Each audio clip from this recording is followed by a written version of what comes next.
It's the Fellowship of the Geek Show, a weekly podcast about comics, the comic book industry, and other geek pop culture. Music courtesy of Manny the Martyr. And now, on with the show!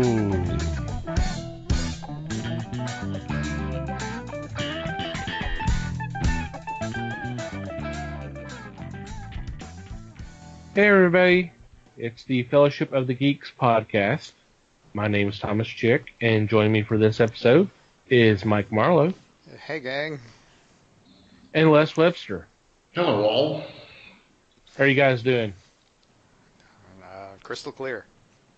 Doing well. And you? Well, I'm crystal light, I guess. I don't know.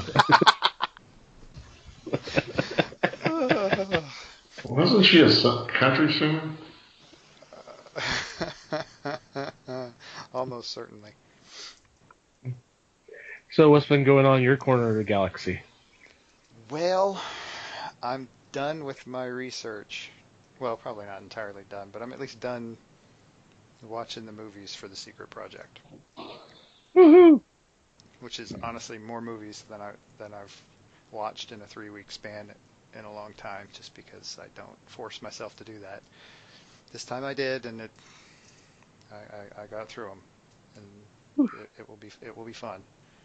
The discussion. I hope Les has done his research. I'm about midway. Okay. Because the Secret Project begins very, very soon. Like next recording or some such. Woohoo! Like the French say, très soon. I don't think they say that at all. Well, okay.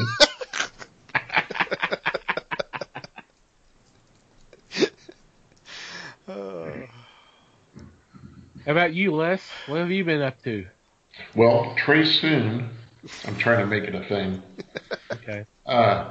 He's taking it back. I read a couple of comics this weekend and really was amazed. One I discussed with you, Thomas, earlier, and that was the Rocky and Bullwinkle Show. It was a lot of fun to read because I could hear the voices other than the normal voices in my head. And it was fascinating to read this and get the voices going, including the announcers for the various episodes. So it was a gas. The other one... That trick never works. Thank God he didn't have to do that. But the other one was Mr. Miracle, #1. And I really recommend that. Pick that up and start reading. It's a 12-issue series. They start with a real warp type of attitude. And this is going to be fascinating. It was kind of reminiscent of the latest Moon Knight incarnation. With the man not quite being all there. So I was floored by this comic, and I can only see it continuing to sell out like the first issue did. Yeah, I got that same vibe too. I thought it's funny that you said that because that's exactly what I was thinking. A few pages into the book, and I was like, okay, this could be very interesting. And yes, the first issue is awesome. I've not read the second issue yet, which is sold out from what I understood. So it's obviously doing well. Sweet. Cool. Yep. For me, I think we know I don't really do a lot of television watching, but I've kind of got hooked onto a show that I came across by accident, and I find it intriguing. And there's a little bit of a reality thing to it, which I'm not a fan of, but still, it's on the FYI Network. It's called You Can't Turn That Into a House, and it's about these two brothers and another guy. It's the three of them, and what they do is they're charged with a task in certain parts of the country, where hey, we want to turn this into a house. You have this much of a budget, and this is how many days you have to do it, and then there may be some other guidelines. And it's a really kind of an interesting show. The first one I saw, they were in Texas, and this couple was wanting to turn a storage container and a bison shed into a house for their two daughters to live in on the same property, because they own. They didn't say how many acres they own, but it was obviously a pretty big spread.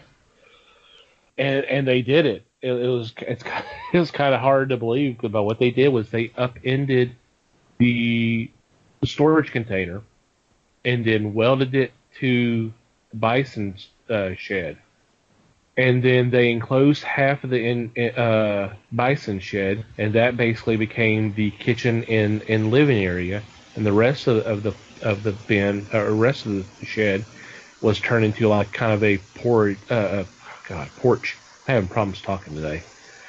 And then with the storage container, what they did was they cut out one side and they put in windows, and then the bottom portion of the storage container they turned into a bathroom, and then the upper portion they made into a bedroom with bunk beds, and it was functional.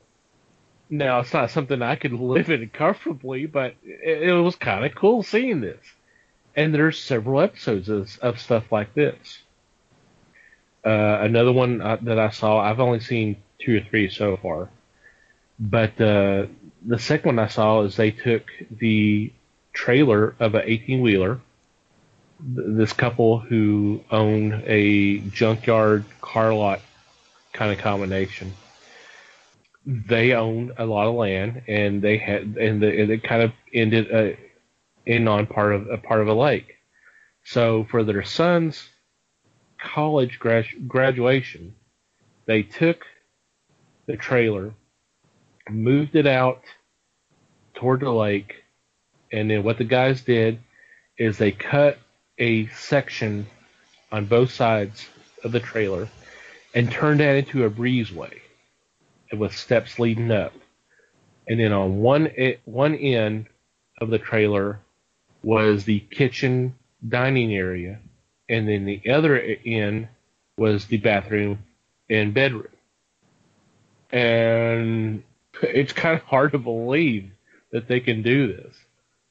And it was funny because at one point the dad came out and said, "What are you going to do about the fact that my son likes to fish from the lake? Well, he can't clean the fish in the kitchen."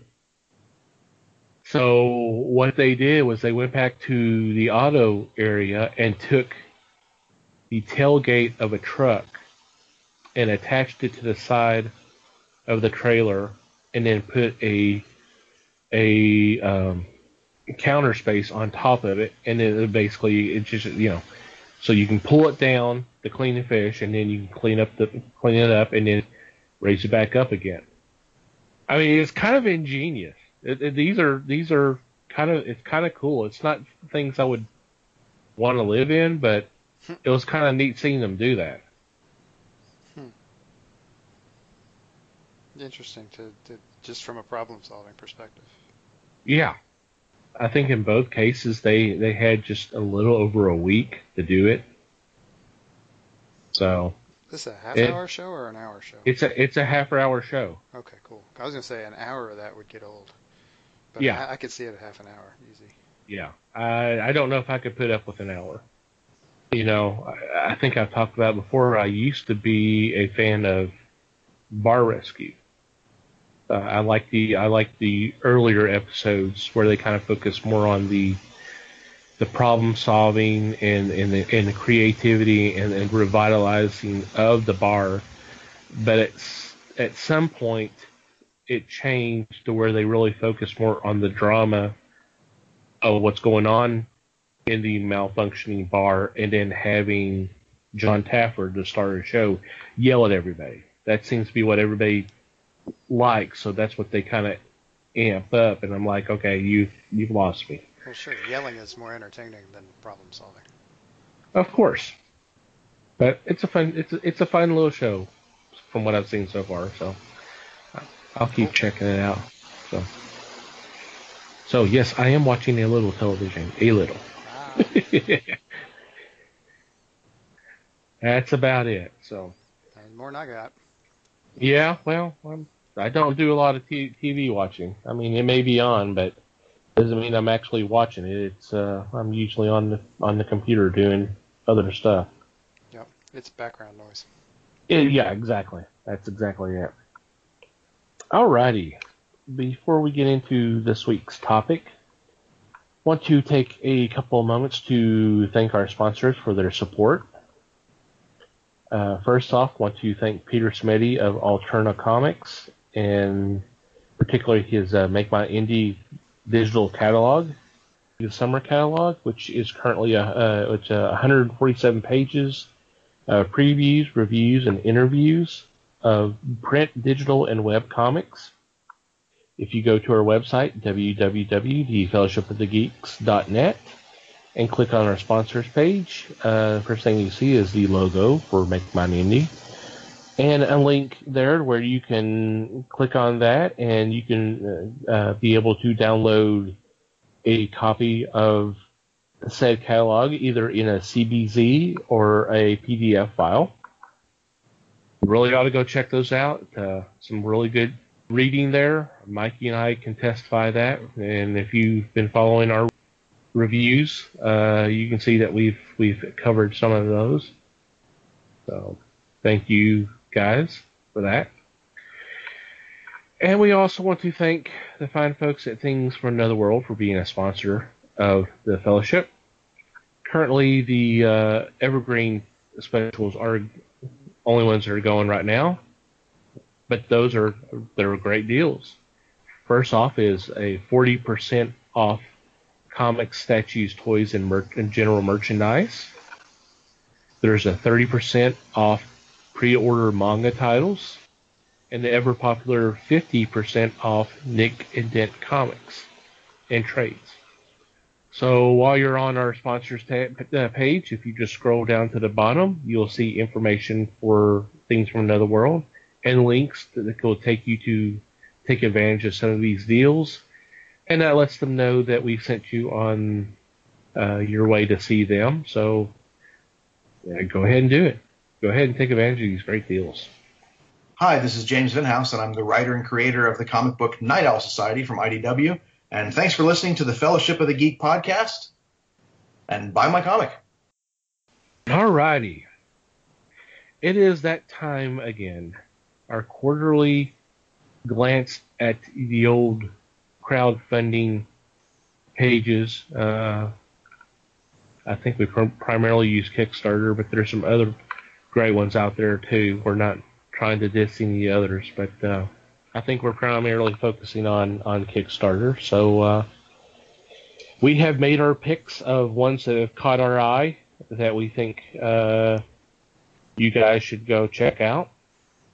So who would like to go first? I'll go first. Alrighty. My first Kickstarter campaign is a graphic novel called The Dead Palace. But it is a full-color horror anthology comic. It is brought to us by a couple of guys by the name of Jim Owsley and Ben Sawyer. And they have done a couple of Kickstarters before, although this is actually the first comic that they've done. They've done a couple of film projects before, so they have a pretty good idea what they're doing. And as of right now, the project has made goal. By the time we drop, there will be still slightly more than a week left on the project, so you can still get in on this. And the preview stuff they have looks pretty nice, and they've got some pretty interesting packages put together at some pretty reasonable prices. And the book It's fun. This one's interesting because for a book, there's not a lot of print stuff on the page other than like their rewards listings. But watch the video. This is, as far as Kickstarter videos go, this is a fairly long one, and it's these two guys describing the book in great detail, listing some of the stories and talking about them. It's really cool. It's a good video. This is a cool one to check out. Sounds like it. Yeah, it does. All right, Les, do you want to go next, or you want me to go? Go ahead. All right.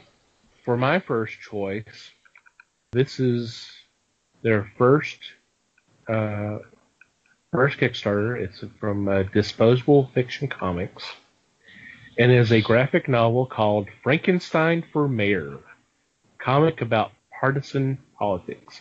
Premise is the witches and werewolves of Transylvania resurrect Frankenstein in hopes of beating Dracula for the next mayoral election.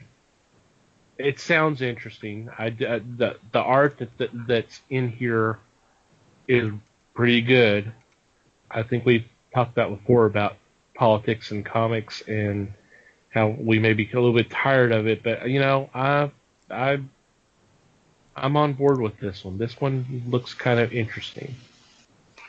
The politics thing is something that we're just you can't really ever get away from it, and so no, you can't. You don't have to embrace it if you don't want to, but it's it's there.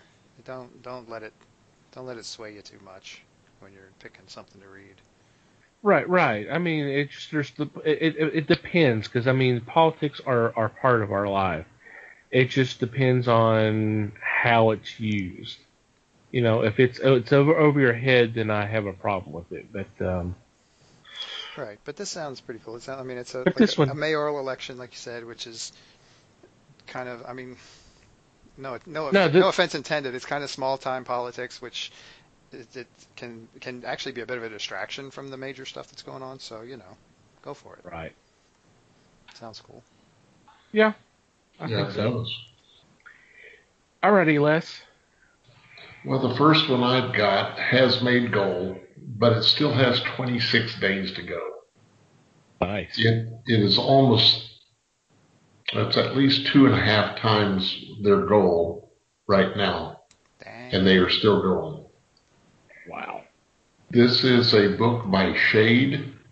It's called Dangerous Curves versus Matrix. Erotic superhero comic books. You have superhero heroines, bad girls, Amazons, femme fatales, and it's, like I said, it has made gold. Yeah, I'm not surprised. I'm not either, to tell you the truth, I am not. But it is pretty astounding. The artwork is really, really good. I'm surprised. Not at the fact that the art is good, but that it is so consistently good. They do have so many levels, and they do have some that are sold out already. But you can get the digitals, you can get posters, you can get drawings. It's really, really nice stuff. And like I said, it's still got 26 days, and it would be worth investing. And the levels are so deep of what you can get. Cool. Sounds like there's clearly a market for this sort of thing, so yeah. Yeah, I think so. Check it out. Alrighty, Mikey, you are up again? I am up again. All right, my second choice is, this one is from across the pond. This is a 70-page graphic novel entitled The Kill Screen, Everything Not Saved Will Be Lost. And given the way the subtitle works, you can guess that this is not the first book in this series. The Kill Screen is something they've been doing for a little while now. This is actually kind of a prequel story. This is the building up to the main thing in The Kill Screen was a basically a sort of technologically based apocalypse. And so this is kind of the build-up to it. This is brought to us by writer Mike Garley, who has worked quite a bit in British TV and American as well. He's worked on stuff like Wallace and Gromit, for example, and worked on Adventure Time some. The artist is Joshua Sherwell, who is also a bit of a veteran comic book artist, an illustrator, and letterer Mike Stock, who's done some stuff for like Starburst magazine, and he's done some other books. So it sounds like a decent set of talent on the book. The preview pages on here look really nice, and got a little bit of technological sci-fi horror type stuff. How could that possibly go wrong, right? Sounds real good. Yep. That's awesome. By the time we drop, there will really only be a few days left on it, so please get on it. And it's already made goal too, so that's cool. It's going to happen. So just go get it. Awesome. All right. My next choice is from our friends at Action Lab Entertainment. By the time this drops, it actually may be over. I didn't realize that the time frame here, but it's an ongoing series for Midnight Tiger, which was created by Ray Anthony Height. There was a miniseries a couple years ago that was not completed. I remember picking up I think it was like issue 0 as part of Free Comic Book Day, and I loved the book.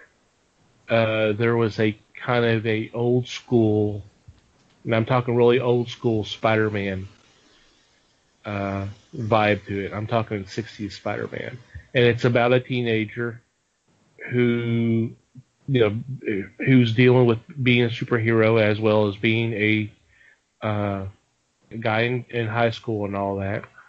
But with this, they're planning on doing an ongoing series. Ray's going to be doing the art, but the art would be done. The writing would be done by Vito Delasante, who's a friend of ours who created Stray, which we've raved about before. The mini series. There's an ongoing series starting now. First issue just came out a couple weeks ago, but he's going to be writing this book as well. And it's a fun book. I really want to see this one go through. It's a goal of $5,000, and as of recording, we're at 4224, so we're so close. But not a lot of days left. I hope it makes it, because it's. I like the character from what I've read before. And of course, he was part of the Actionverse little event that the Action Lab had last year. So I definitely want to see more of this guy. Yep, and we know Vito's done Kickstarters before too, so yeah, that's right. They know what they're doing. Yep, they do. So they don't have to worry too much about delivery, which is a nice thing to not have to worry about. Oh yeah, I agree. Okay, Les. My second choice has met gold also, but there's a reason I pulled this up.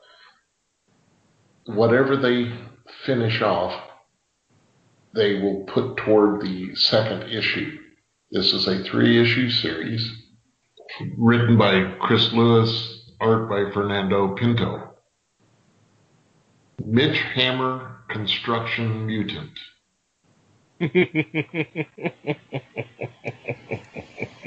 For some strange reason, this caught my eye. Yeah, I wouldn't know. I wouldn't know why it would catch your eye, but go ahead. This goes on till the 5th of October, which is a Thursday. One of the big pledge items is for $1, you can get the PDF of Mitch Hammer, #1. Wow. It goes up from there. There are some items that are no longer available, but right now the top pledge is $150, and it gives you like 6 different things, including you appearing in Mitch Hammer #2. Very nice. Cool. The artwork is funny. The artist can do monsters. He can do guns. It's just very, very commendable. In it, you have a construction worker and a biology student from the community college. And they are fighting a mad professor who turned into a giant mutant caterpillar, or as they call it, a manapillar. I tell you the truth, I can't see anything wrong with this one, especially if you can get a PDF just for $1. It has made goal, but I want to see it gain more, so the overrun will go toward issue 2 of the 3-issue series. They will come back with issue 2 in Kickstarter also. So I want this. That has more of an original flair than a lot of the stuff out there. So, yeah. Yep. Support that. This one struck me like Shirtless Bear Fighter. It's going to be one of those that's going to catch on, that people are going to go, how did I not know of that? Yep. Cool. Very nice. All righty, Mikey. So many good ones. Yeah. This is always fun. Okay, so my next pick, and my stomach dropped a bit when you started talking about your second pick, Tom, I think it was your second one, the Frankenstein for mayor, because my second pick is actually entitled Frankenstein, Texas.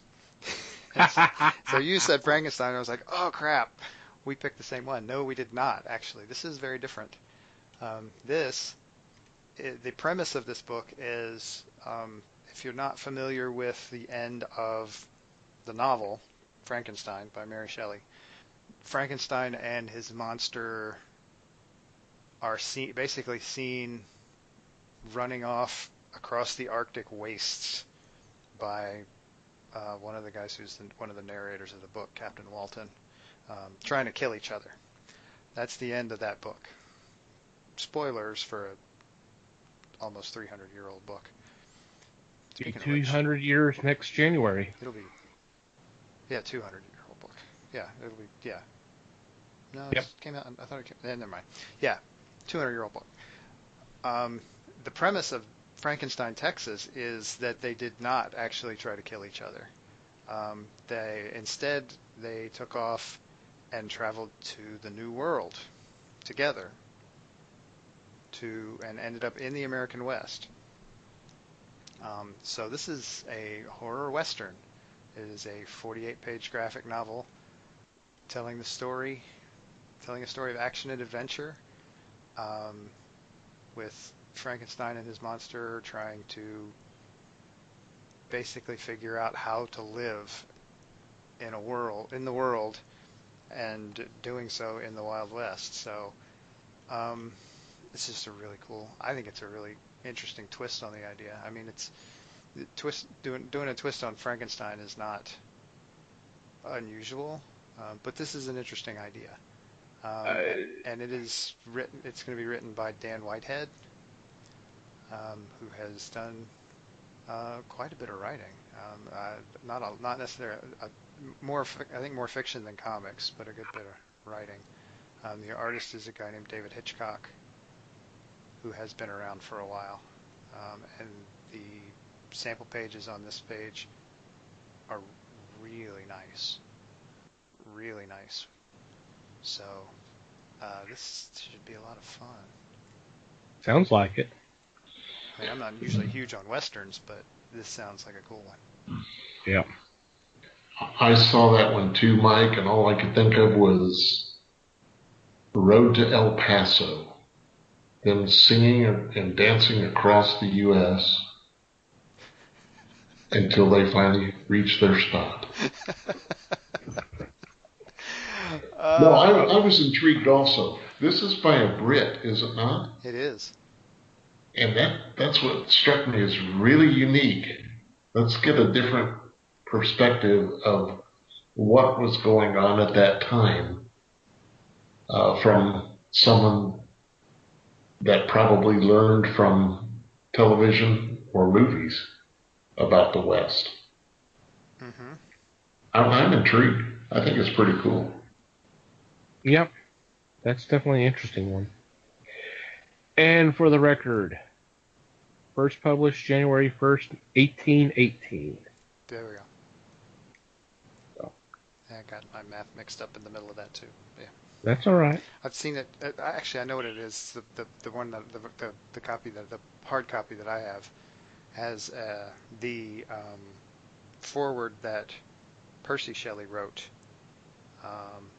in a later printing, which was dated 1819. So that's why I was getting mixed up. Okay. No problem. Cool. Not a problem. Because I wasn't sure myself. So. Yep. Alrighty.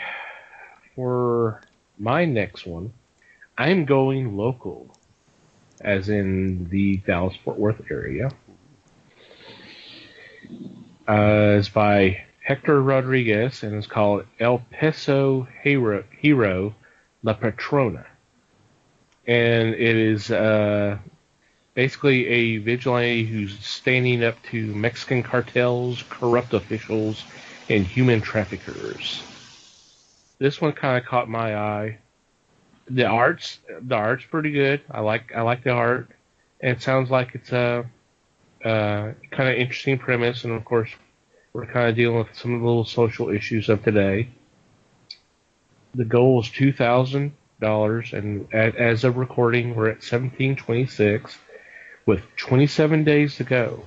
So it's in a good position to meet goal. And there's some nice perks, just like a lot, most of these do. Obviously PDF and then hardcovers or floppies. Of course, the big one is to actually have yourself drawn in the book, which I would love to be part of that, but I can't afford that. Yeah. But there's some nice covers that are just going to be for Kickstarter only, which is a nice bonus because if some of these books get picked up by another publisher, they'll obviously have a different cover. So there's a little bit of a kind of a collectability thing there. So this kind of caught my eye, and of course it's a local creative. At least a local writer. So hey, gotta support local people too. Absolutely. Very true. Cool. Yeah, sounds like fun. Yep. Les? What I have now is sitting at under 50% of their goal. Their break date is the 5th of October. It's an 80-page graphic novel of a zombie outbreak. It's called Prom of the Dead. Dun, dun, dun. Okay. Kinky. I am not really into zombies and such, but this was kind of cool. And when I found out who the writer is, I was instantly in. David Dwanch, who was the creator, director, and president of Action Lab, is the writer of this little gem. He was also responsible for Cyrus Perkins and the Haunted Taxi Cab. Yes. Yay! Which we discussed a little bit last week, I believe. Yes, I believe so.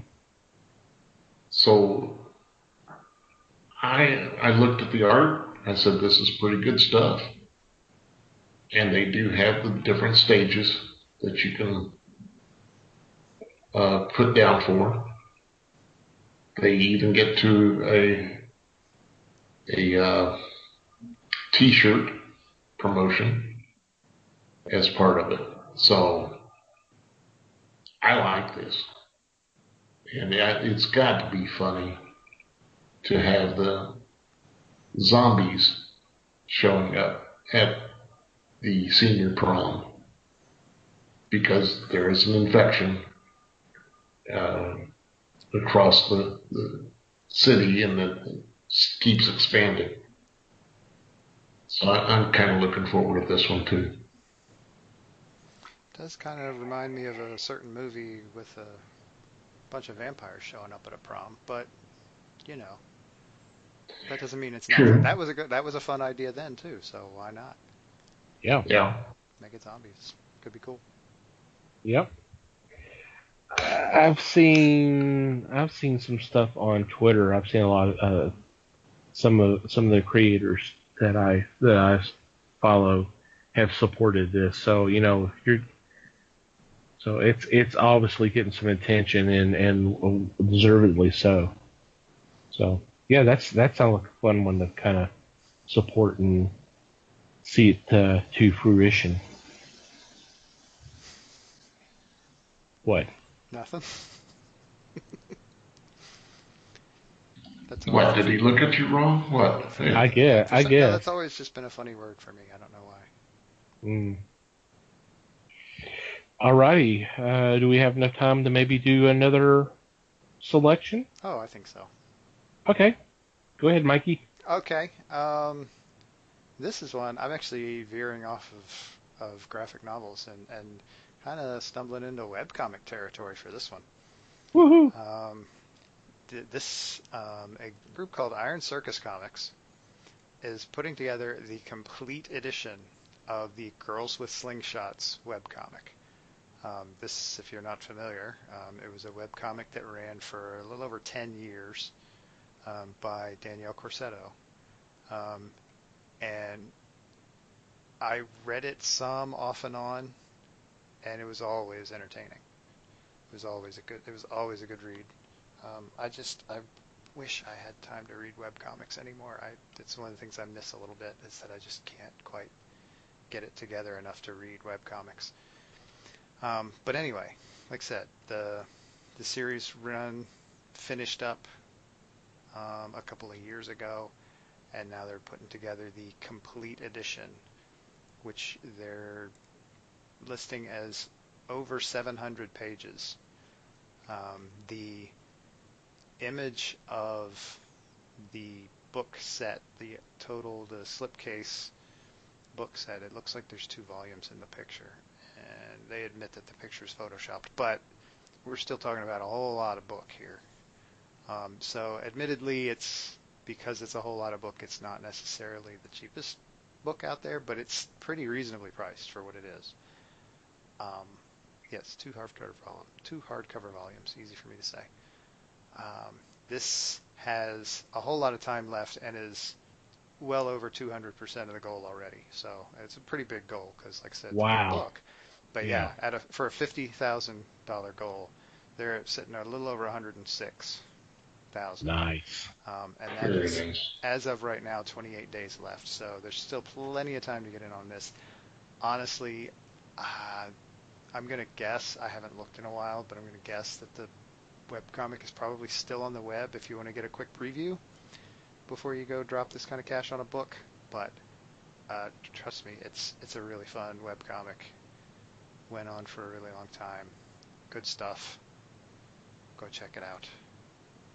Lots of extra bonus things for the Kickstarter stuff. And given how far over it is, it's going to have stretch goals out the wazoo soon. So. Right. Yeah, that one intrigued me too. It looked pretty good. Very nice. For my next one, this caught my attention because kind of delving into the history of it, I learned something I did not realize before. This is by Ivan Komarik. I'm sure I butchered your name. I always do. It's called Heroes of the Homefront book.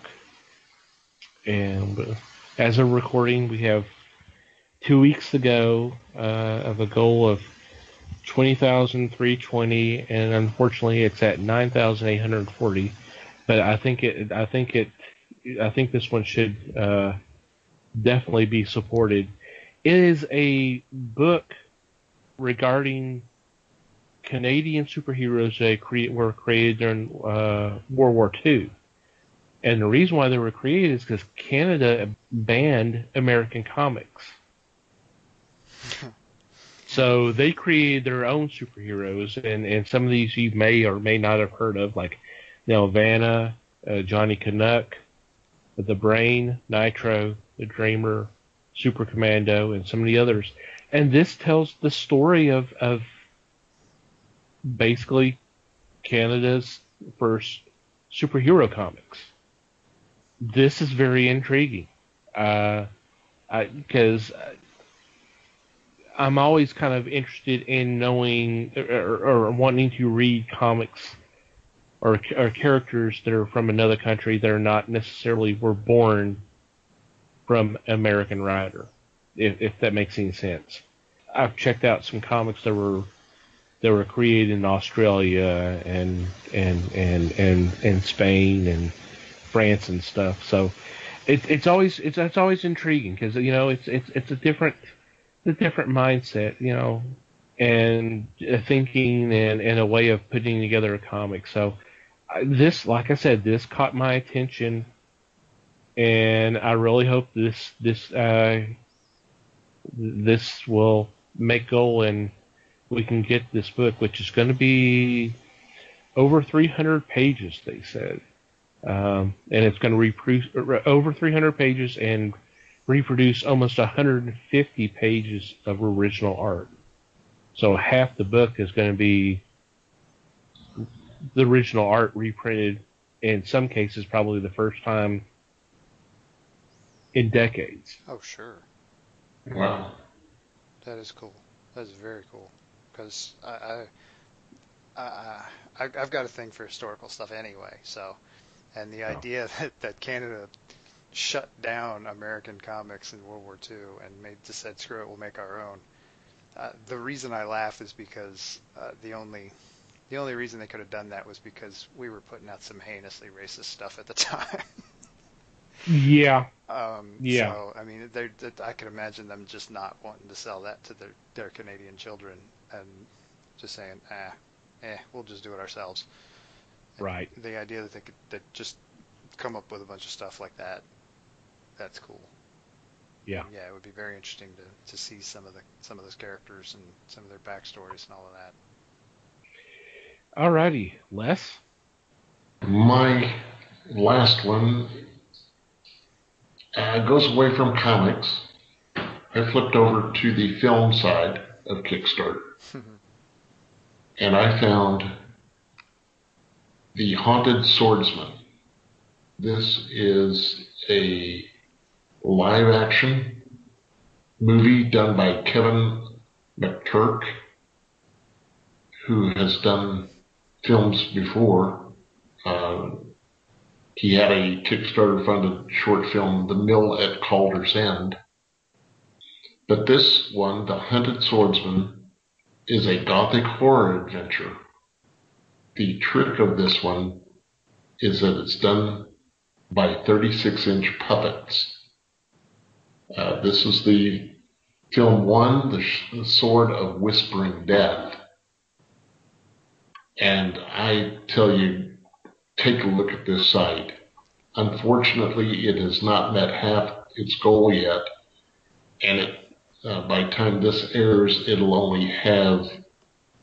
have just under 2 weeks to make its goal. But I played the little snippet, and it is truly fascinating what they do to make these puppets look real, move as a human would, very smooth. There's animatronics involved. The swordsman is on a mission, and as he is fighting demons and ghosts, he has a partner with him, a head. The head he carries with him, the head talks. Therefore, you've got all the animatronics there of this talking head. I'm blown away by this. I think this is just too much. And I do recommend you going to the site, taking a look, and think very hard about putting some money forward on this, as I am doing myself. That is a really interesting way to handle a gothic horror story. Yep. I mean, who would have thought? Let's see, I have this really cool gothic horror story. I'm going to do puppets.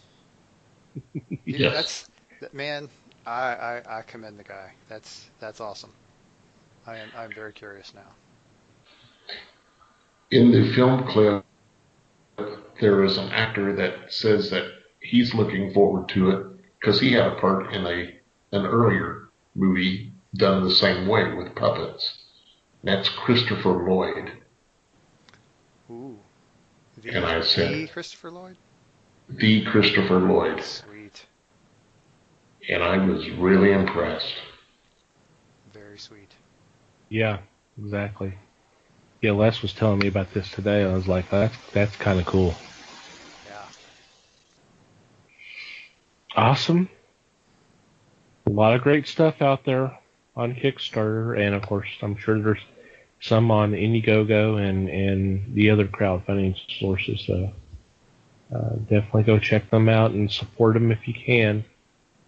Mm-hmm. Alrighty, any final thoughts before we move on? I wish I had more money so I could spend it on all this stuff. Yeah, that's the sad thing, because I just like, yeah, I want to support this, yeah, I want to support that, and I'm like, oh god. I was definitely,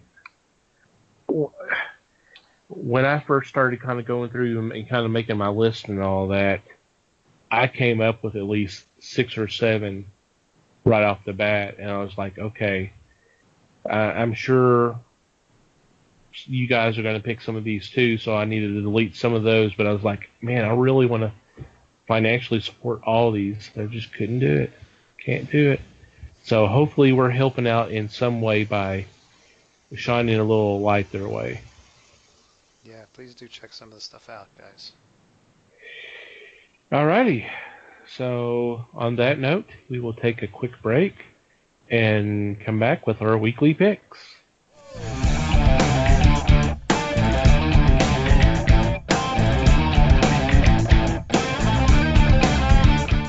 And we're back. It is time for our weekly picks, and leading off is Mike. I'm leading off, and my first pick is a Titan comic, and it is Captain Kronos, Vampire Hunter #1. This is brought to us by one of our favorite writers, Dan Abnett, and there are actually people out there that might not be familiar with this property. Captain Kronos, Vampire Hunter was a movie. Was it a Hammer movie? Yes. Yeah, I thought so. And so it would have been early 70s. And so it was a very stylish vampire hunter type movie. And it looks like we're going to get continuing stories of Captain Kronos and his assistants through the comics medium, which I'm really cool with, because Captain Kronos was, I thought, a pretty fun movie at the time. I mean, I'm a little biased because I like vampire movies, but especially older vampire movies. But yeah, I'm looking forward to this. This is going to be fun. Yes, and it's appropriate that the Hammer line of comics are coming from Titan. Mm-hmm. So, yeah, I'm excited about this one as well. Actually, Les and I are getting the quote-unquote glamour covers. Ooh. Yep. We're getting we're getting the covers with the sexy ladies on them. The sexy lady photos. Woohoo! Yeah, I mean, the cover that's on this posting we've got on the website here is there's ladies in the background, but there's the titular Captain Kronos in front of them. So. And it's the great Tom Mandrake doing the art. Yes. So there you go. Should be good. Yep. Pretty awesome. Alrighty. Les, you're next. My choice is also from Titan. This is Normandy Gold. Brought to you by Megan Abbott, Allison Galen, and Steve Scott. This is an ongoing series that hopefully you, the listener, are taking advantage of, because it is a crime novel, and it's really gripping. It's really well done.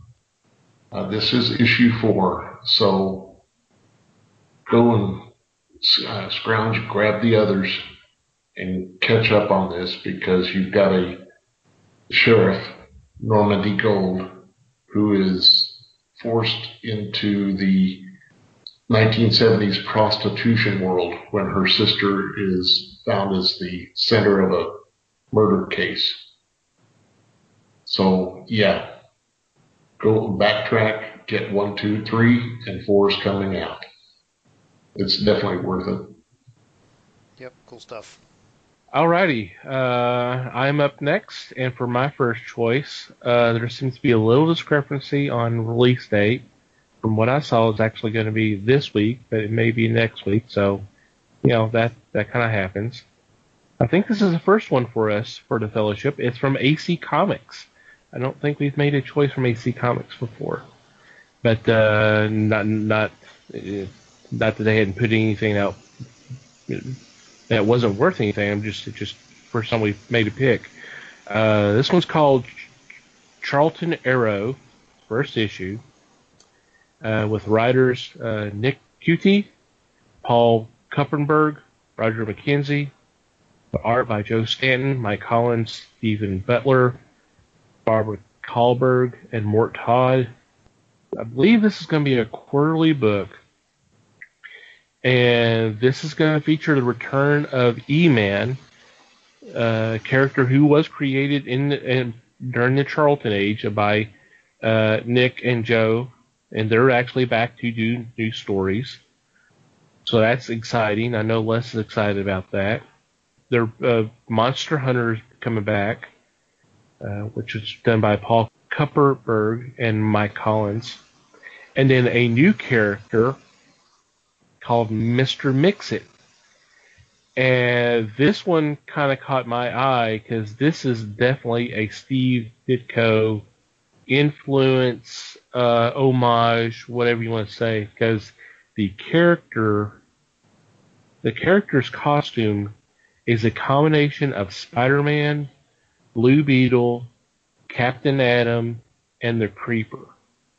And there may be some Doctor Strange involved too. So, and those are all characters that Steve Ditko had a hand in creating. So, I'm kind of excited, and since Roger McKenzie's writing it, it should be a lot of fun. This should be a blast. This should be a fun book to read. Cool. Sounds like a neat blast from the past sort of thing. Exactly. I am definitely in. Mm-hmm. I kind of figured you were, man. Alrighty, Mikey, you're up next. I'm up next, and my second pick is an Image title. My pick is Packless, number 5. This is a kind of a different type of book. It's an anthology. It is written and drawn by Dustin Weaver, and there are several different types of stories in this. Generally there's 4 or 5 different story fragments going on here, or chapters in ongoing stories. The majority of them are sci-fi, but not all. One of the ones for this week is going to be kind of a noir type story. We're getting near the end of a couple of sci-fi stories, and it's one of those books that the idea that one guy is doing all of this is, I mean, writing and drawing, and it's I mean, the art's really good. The stories have been really interesting as well. It's just really cool to see. I mean, it's almost kind of a retro feel. I mean, which may sound weird with sci-fi stories, but there's just this kind of homegrown sense to the whole thing, and I like the way it works. So it's definitely worth checking out. Sounds pretty cool. I like that. Yeah. Alrighty, Les. My second choice is Crosswind #4 from Image Comics. The creators are Gail Simone and Kat Staggs.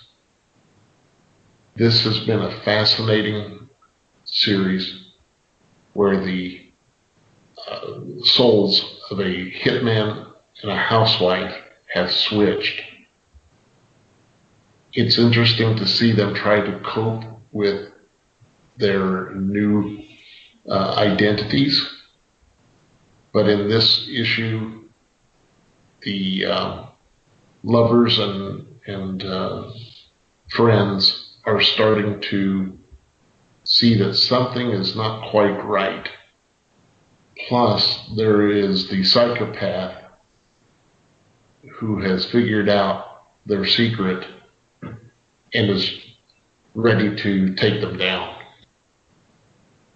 So it's almost a penultimate issue.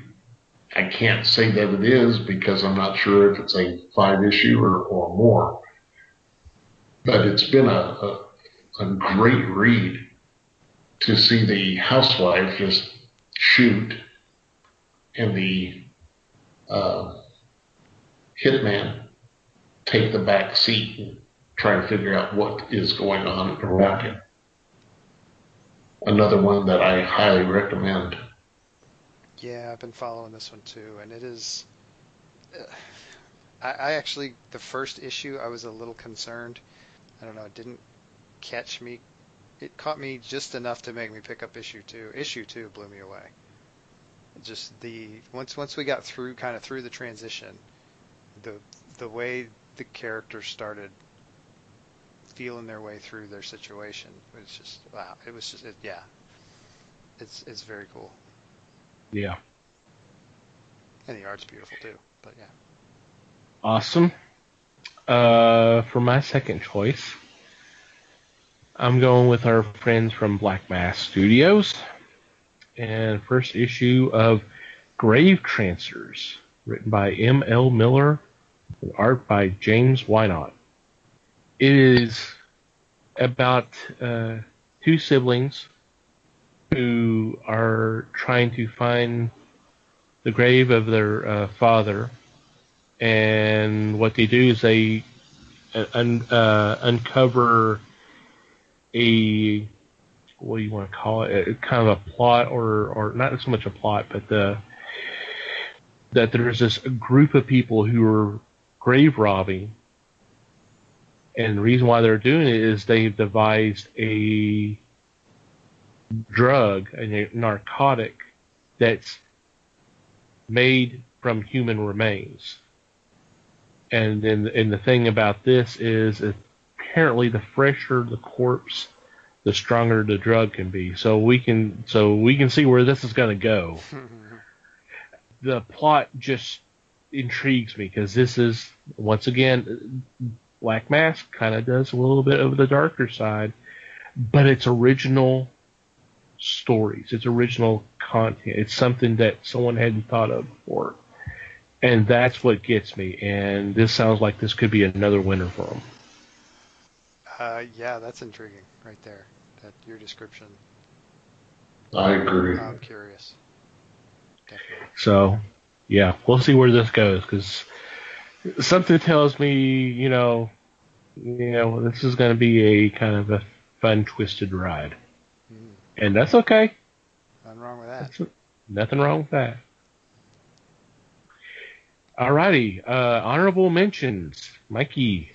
My honorable mention is an image book, and this week brings us a reprinting, I guess, reissue, some form or another, of a graphic novel called Buzzkill.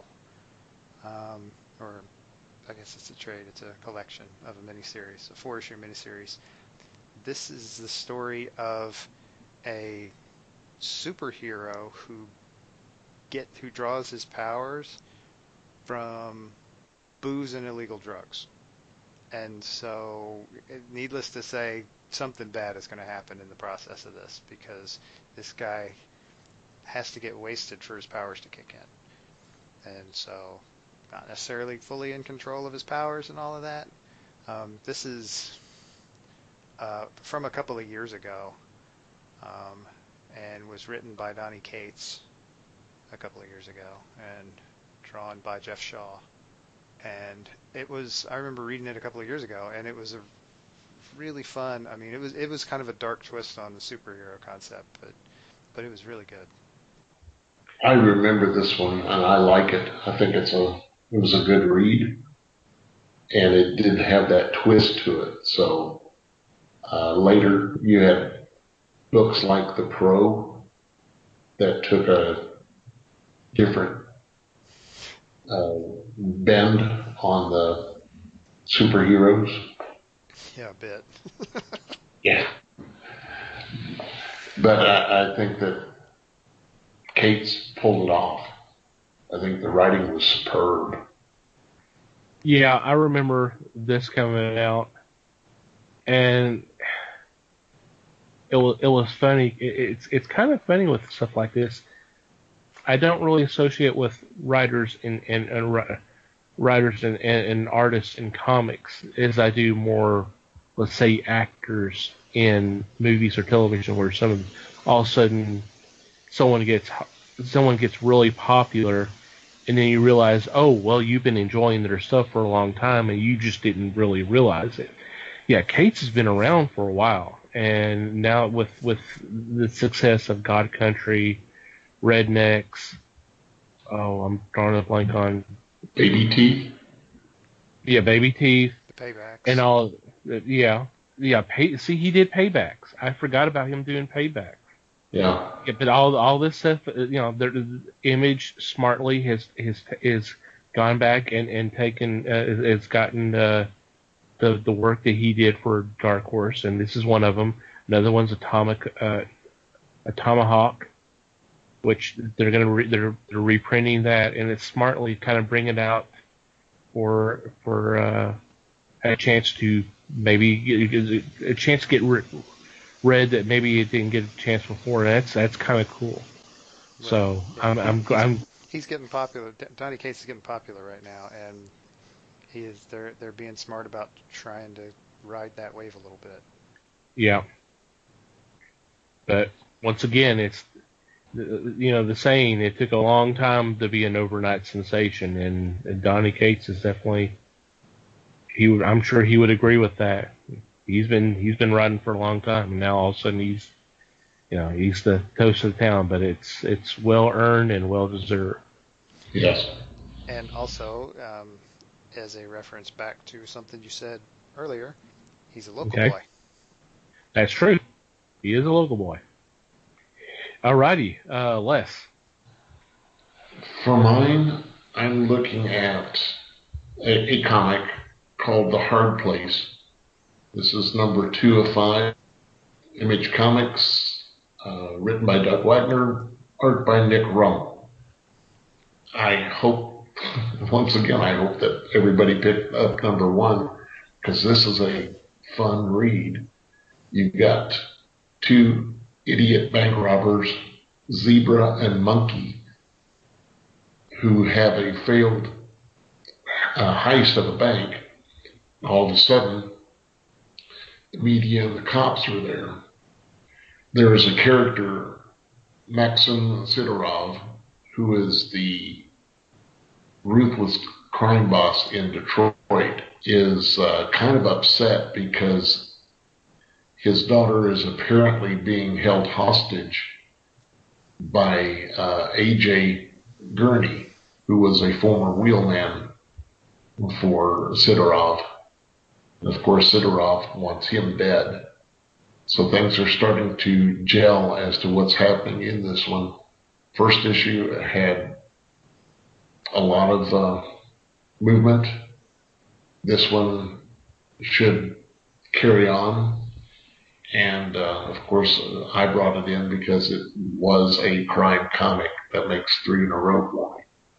Mm-hmm. So, if you get a chance, try it out. Yeah, the first issue of this was really good. Awesome. Alrighty. For my honorable mention, I am going with Marvel Comics. And it is the Marvel Legacy one-shot, which is written by Jason Aaron and art by dozens of people. I have high hopes for this. I'm really hoping that this book, this book would be basically Marvel's rebirth, maybe setting things back. Not that we've talked a lot about some of the problems Marvel has had, and some of the stuff that they've have encountered, but I think this is going to be a good book. I think this is going to set a new, what am I going to say, like a new vibe. I think this is going to be a nice turning point, and hopefully the ship has been righted because it's for everybody's best interest. So I'm excited about this. And of course, we're supposed to have a return of the Icon, as they've been teasing, unless the Icon they just announced who's getting their own book in December. Hopefully that's not ruined, spoiled the surprise, but we'll see. Yeah, it will be, whether there's a story in it or not, it will be interesting to see how it's received. Yes. For sure. Yeah, definitely. It's definitely going to be tough to get everything to the right place, but I can see them doing it. Well, it may not be done in one fell swoop with this book, but if there's an intention and there's some movement, then I think that will bring readers who have been kind of turned off by the way some of the things have been going the last few years. Maybe that might start bringing them back. We've definitely noticed it with DC with the Rebirth, that it's brought some people that felt, what do I want to say? Alienated. I was about to say alienated by the New 52. I'm thinking betrayed, but well, betrayed. But here's the thing, and I think we've talked about it before. This is still the New 52 universe. There's just been some tweaks. I mean, Tim Drake was still never Robin. He's always been Red Robin, and it's stuff like that. So it's like they took the logo off. They changed the logos, but there's been more than that. And there's obviously been enough of a change that's brought some people back. Although there are some people who still say, "Hey, well, they did it in the first place, so screw them." And I'm like, "Well, that's your prerogative if you want to." But So the question becomes: will Marvel do something that dramatic? We shall see. Hopefully this will be the beginning, which will give us a hint as to whether that's really going to happen. Yep. Alrighty. Any special mentions this week? Not that I recall. All right. Well, let's just go ahead and get into our regular shout-outs. First off, to Manny the Martyr for our music for our shows. In the show notes, we'll have a link to their page, and you should be able to check out their music. You can also check it out on the website under our podcast page. There will be a logo there, so go check them out. Also want to thank the fine folks of the Potter and Family Nation on Twitter. They've been so kind to retweet and spread the word of our shows and of our existence. If you're looking for a particular podcast, what we would recommend you would do is go to Twitter. You don't necessarily have to have an account, and just do a search, #PodernFamily as one word, and have fun. I'm sure you'll find it. If not, I'm sure you'll find something you would like just as well. And finally, you, dear listener, thank you for downloading and listening to today's episode. We appreciate you checking out our prior episodes as well. We always value your feedback. Any comments, suggestions, questions, anything, feel free to contact us. There are several ways you can do it. You can go to the website and click on to the About Us page. There's a form there you can fill out, or you can just send us an email at thefellowshipofthegeeks.net. You can contact us through our social media. We are on Facebook, the Fellowship of the Geeks, as all one word. We're on Twitter at Fellowship Geeks. Feel free to follow us from either or both, if you care to. And Mikey and I have our own personal Twitter accounts. Feel free to follow us there if you like. Mike is at Mikey Geek, and I'm at TomTC Geek. And from wherever you download our episodes, whether it's through iTunes, Google Play, Stitcher, or you just listen to us on YouTube, if you could take a few moments to rate our show and our episodes, and if you could do a review, that would be awesome as well. Any final thoughts? No, just thanks, everybody. Nothing from this side of the desk. Once again, everybody, we thank you for you checking us out. Hope y'all are having a good week, and hopefully next week will be as just as good. We're excited about next week, as Mike already mentioned. We are starting our secret project, and we'll probably start teasing this on social media the next few days. I'm excited about this. Been excited ever since I actually came up with the idea. So this is gonna be fun. Next few weeks, not that we don't have fun already, but this is gonna be a little extra fun. So please tune in and check this out. Until next time, read more comics and support your local stores.